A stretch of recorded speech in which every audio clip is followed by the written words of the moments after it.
সাধারণত আমরা এই মডেলের মেশিন যেভাবে রিসেট দেই, যদি রিসেট না নেয় তাহলে কিভাবে রিসেট দেব সেই বিষয়ে আজ আপনাদের সাথে শেয়ার করব।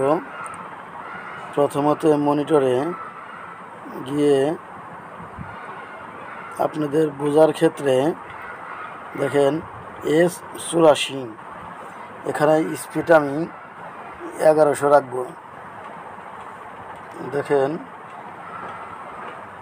স্পিড 1100 রেখে দিলাম। এরপরে এই এম বাটন চাপ দিয়ে ধরে কে ফাংশন আনতে হবে। কে ফাংশন আনার পরে এখানে এই মাইনাস বাটন আর F5 F3 এই তিনটা বাটন একসাথে চাপ দিতে হবে।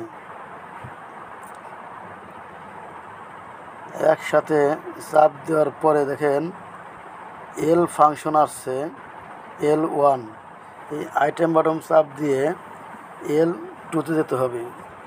L2 দেখেন চেক মোড 0, এই প্লাস বাটন চেপে চেপে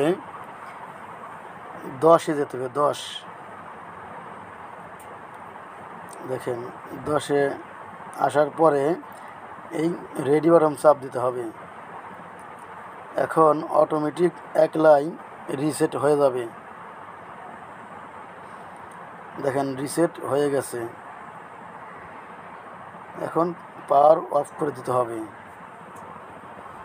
যদি ভিডিওটি ভালো লেগে থাকে লাইক, কমেন্ট এবং শেয়ার করবেন। আর যদি আপনাদের মূল্যবান মতামত থাকে কমেন্ট বক্সে জানিয়ে দিবেন। দেখেন S84-তে 3600 স্পিড, তার মানে রিসেট হয়ে গেছে।